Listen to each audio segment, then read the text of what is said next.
Hello, my name is Ayub Ali, and this is my Tableau final project from December 8th, 2024. Overview. The idea of what I wanted to look at basically was unemployment across the United States. I wanted to see the trends, the disparities, the insights. And the data source I pulled was called Unemployment in America, and it was per U.S. state since 1976 from the Bureau of Labor Statistics. Here's my data, and the map. It was first a map chart, and the map shows a clear geographic perspective of the unemployment rates across the United States. It uses a color gradient to highlight regional disparities, with states within the South and the West often having higher rates of unemployment compared to like the Midwest. States like Louisiana, West Virginia show higher unemployment, while Nebraska, South Dakota, North Dakota, Kansas, and other states like that have consistently lower rates. This chart therefore underlines how much local economies and industries shape the unemployment trends, forming a visual basis towards which economic policies are likely to be targeted. So for my line chart, the line chart shows unemployment trends over time, such as like if you see right here around the 2008 financial crisis, you see it started to skyrocket, and it kind of peaked around 2010, and then it dips back down and it skyrockets again during the 2020 COVID-19 pandemic. These dramatic spikes at these points in times for states like California and New York reflect the economic shock to industries such as tourism and entertainment. In contrast, states with more diversified economies, like once again the Midwest region with states like Nebraska and South Dakota, are more resilient. This visualization underlines the resilience of some regions and long-term strategies to address vulnerabilities during economic downturns. This bar chart, it ranks the states by the unemployment rates in 2020, giving a snapshot of like the peak effects of unemployment during the pandemic.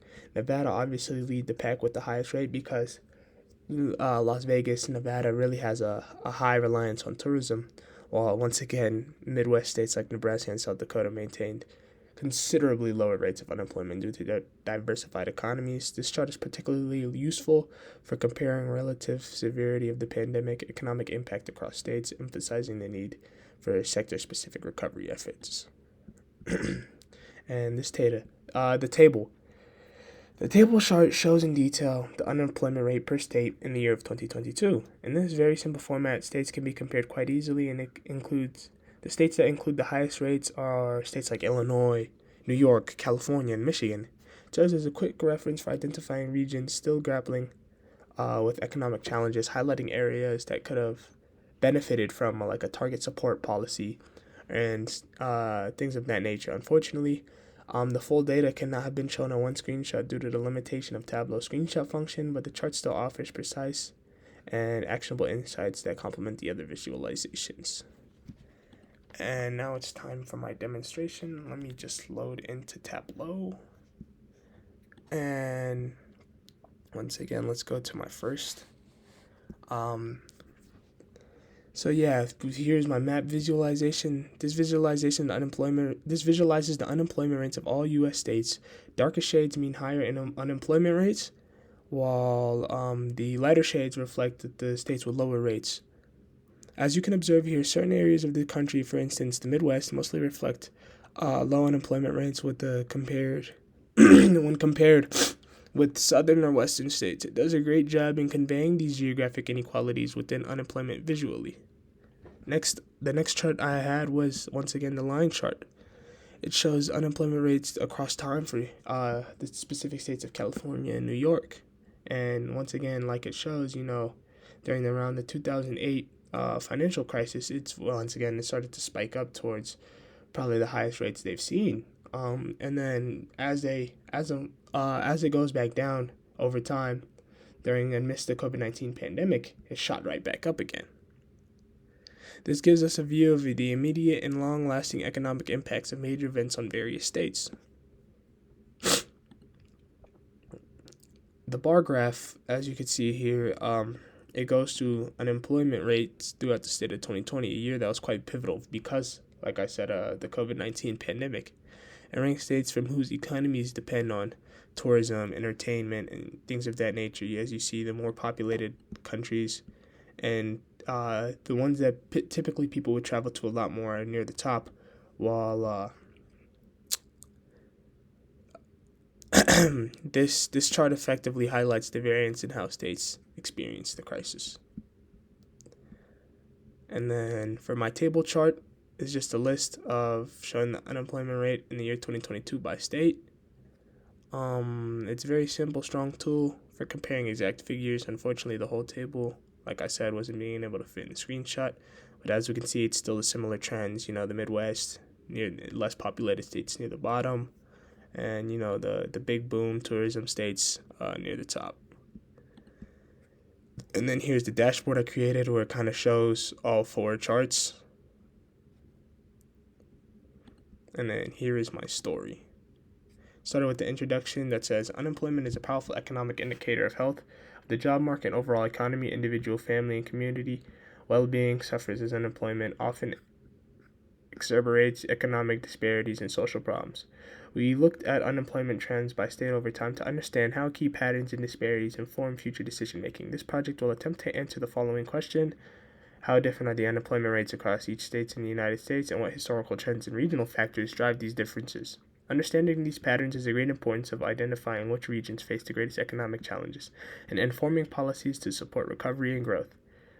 Though an interactive visualization-based approach, it applies various forms of visualization, maps, trend lines, comparative charts, and offering a broad view of unemployment within the United States. From that analysis will come several interesting figures, findings showing regional disparity, critical historical trends, and actionable insights for both politicians and business people. Then once again, it shows my four different charts, gives a quick rundown of what each chart is showing.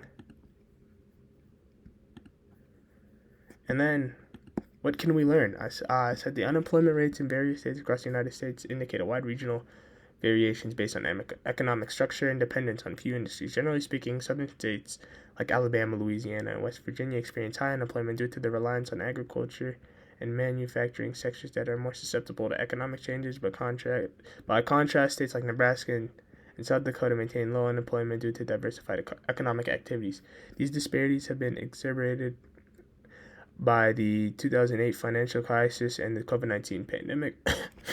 Excuse me. Where some states like Nevada, relying on tourism, had steep jumps, while others, such as Nebraska, were not really severely affected. Going into 2022, high employment rates for states like Illinois, Pennsylvania, New York, Michigan, and California continue to be challenged with job competition, industry disruption, and lingering pandemic issues.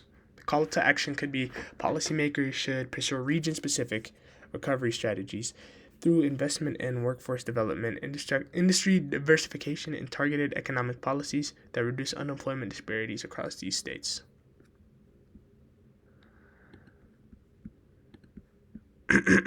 That is my demonstration. Once again, here's my call to action. It's like a thicker version of what I just said.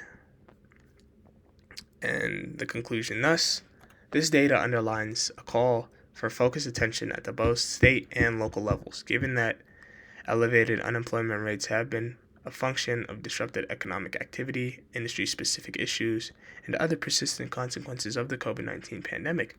With all these problems, targeted interventions such as workforce development programs, supporting small businesses, and diversification of local economies are highly important. We as individuals can play our part by advocating these policies and standing in support of such initiatives that would equip individuals with the wherewithal for economic resilience. Through policy and action and community engagement, we together can help reduce unemployment and create a better and more equitable workforce for the future. Thank you for your time.